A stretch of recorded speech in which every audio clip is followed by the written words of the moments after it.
Hamur. Ay Renat ne eləmisən? Renat, kim tökdü onu? Adını de, adını nədir? Adını de. Kim tökdü onu? Kim tökdü onu? Kim tökdü onu Renat? Sen tosun bir. Renat, kim tökdü bunu? Beni Renat. Bir görüm Renat diyebilirsen mi?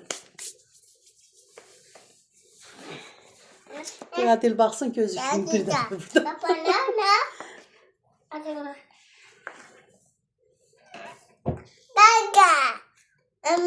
Ay canım.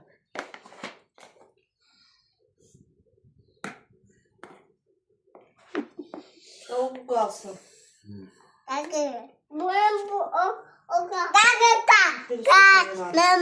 Olmaz göre. Ay canım. Ay canım. Ay canım. Ben çok değil, undu, un. Onu neyi nerede? Onu niye töktü? Ete mukada. Kim töktü onu? Adın nerede? Kim töktü? Renat. Yaşlı kudum. Da dağıtma. Olmadı da Renat.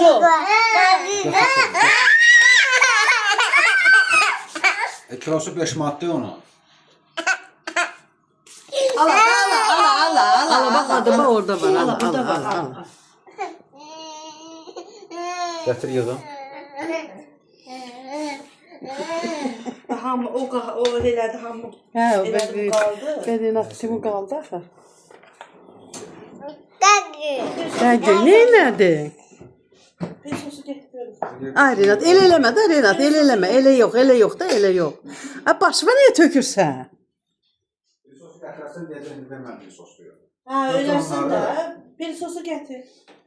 Deyəsən. Da eləyib də dəyişən demək o görə. Renat, başımı onu elədin, Bu.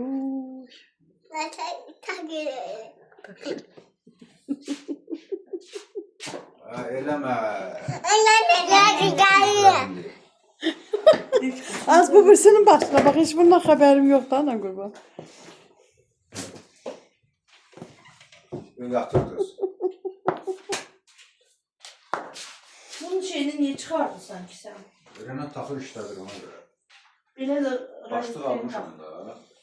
Yaxşı düşürəm. Yaxşıdır, normal. Bax Adil, sən də bir dəfə belə tökmüşdün. Bax Adil. Все. Праздник